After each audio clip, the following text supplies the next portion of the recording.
year 2012 was a really big year for the Mazda Motor Company. It was the year they debuted their CX-5 crossover. It has gone on to become their perennial bestseller, 5 million units sold across the world and about 325,000 in Canada. It's been about 10 years since the second generation debuted, which is a long time, so it really needed an update, and it's got one. This is the 2026 Mazda CX-5.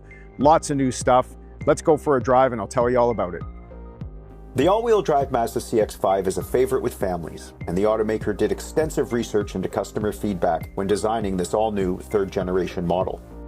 Apparently, existing CX-5 customers are happy with the Skyactiv-G 2.5-liter four-cylinder engine and 6-speed automatic transmission, as apart from some tweaks, it remains the sole powertrain choice. During my drive, I found the engine, which has maximum power outputs of 187 horsepower and 186 pound-feet of torque, to be adequate, but when a burst of power was needed, the engine did strain a little, and the cabin was filled with that noise. Just felt unrefined. Likewise, the transmission, while also adequate, seems like it needs an update, as it too could be more refined.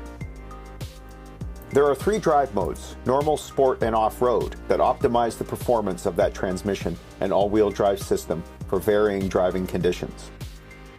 A very welcome update is the improved ride and handling package, which includes new shock absorbers paired with a new wheel and tire setup.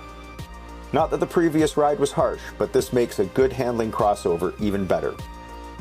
In addition, the latest version of G Vectoring Control Plus now incorporates an electronic brake limited slip differential to improve traction in challenging conditions. These suspension and handling upgrades give the new CX-5 a softer ride than the outgoing model, and the steering, which Mazda has always tuned more to the heavier side, is lightened up just a little but still provides very good road feedback. Despite being larger in all dimensions than the previous model, the new CX-5's driving dynamics felt much more confidence-inspiring, particularly in the tighter corners and rolling hills of Southern California's Santa Isabel Valley. I can only just imagine what an upgraded powertrain package would add to this. So if you own a second generation CX-5, you'll look at this one and know right away it's a CX-5. No real radical changes for this new third generation. However, on the outside, there are some notable differences. The biggest one is this vehicle is longer, wider, and taller than the second generation vehicle. It's about 50 millimeters hood height is raised, so about 5 centimeters. But the big news is the length. It's lengthened by almost 12 centimeters or 4.5 inches. That's pretty substantial. And most of that width is by the wheelbase is expanded. So what that's done is answer a customer, not complaint, but a customer wish, which was more interior space. That has happened. And there's a really cool design here, because another customer suggestion was about getting in and out with child seats. It was kind of a little cramped. So the back seats are bigger now, but also this is really great. This door opens almost to 90 degrees, and it is so easy to get in there now. So that's a real improvement. The 2026 Mazda CX-5 features a bolder front end than the outgoing model, one that is reminiscent of the CX-90 SUV. Mazda's signature wing front grille is now flanked by LED headlights with a 2-tiered DRL lighting signature. And the new fender trim is inspired by kagumi, or the practice of building traditional homes from lumber joinery. Okay, so the last bit of the new exterior I'm going to show you is back here, and it is this. Mazda written out. That's a new badge. It'll be on all the Mazdas going forward. It debuts on the CX-5. Now, there's lots of changes on the inside too. Mazda talked to lots of owners of the second gen CX-5, got lots of input, lots of families, and one of the big things was the cargo space. What Mazda's done for this new CX-5 is they've lowered this cargo space, much easier to put things in and out. They've also expanded it due to the design. That longer wheelbase and longer length has given them 81 more liters with the seats up. You fold those seats flat, which they actually now do fold right flat, which they didn't before, and you've got an extra 200 liters of cargo space compared to the old one. And this is a cool thing.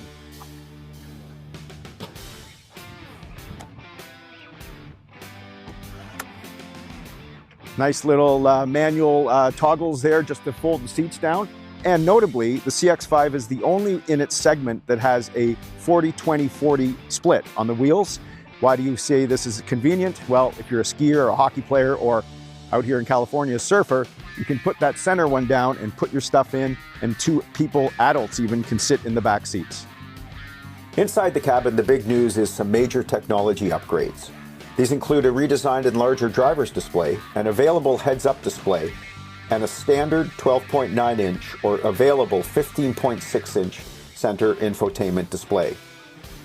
These are most welcome, as the previous generation's infotainment systems really felt behind the times when compared to the competition, which include the Honda CR-V, the Hyundai Tucson, the Kia Sportage, and the Toyota RAV4.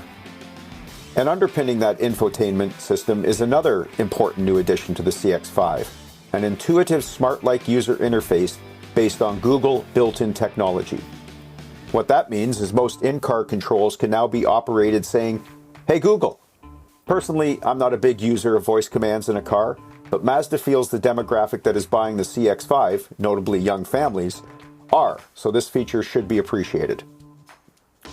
I certainly like Google Maps in vehicles, and during my 3 hours behind the wheel, which featured congested highways, wide open country roads, and coastal roads, the navigation system performed beautifully. Easy to read and to program, and certainly underscores how Mazda engineers wanted to take our familiarity in using smartphone apps into the cabin. And as family buyers are always interested in safety features, the new X5 gets a new reinforced safety cage and comes standard with 10 airbags. When the new CX-5 arrives in Canadian showrooms next month, there will be 3 trims available: Base GX, GS, and GT, with the GT available with a panoramic roof package and a premium package. So there you have it. That's the 2026 Mazda CX-5, an already great vehicle made even better. Better technology, better storage, better cargo, better space, better safety features. But the one place it's still, I'm a little puzzled by is the engine. It's just a little unrefined for 2026, but I will let you in on a little secret. Mazda Skyactiv hybrid next generation engine, 4-cylinder engine, is coming out in 2027. Nothing is confirmed with the CX-5, but it would be a great thing to see that engine go into this vehicle. The appeal of this to families is great. That's probably the largest customers they have is families, but also active individuals, active couples. You can put golf clubs in here, you can put skis in here. It's a really solid all-around crossover vehicle. Price is great too. Starts at $36,000 for the first trim and goes to $46,000 for the top trim. And there's a few trims in between. A really solid vehicle, and it's good to have it on the road. For Driving.ca, I'm Andrew McCready.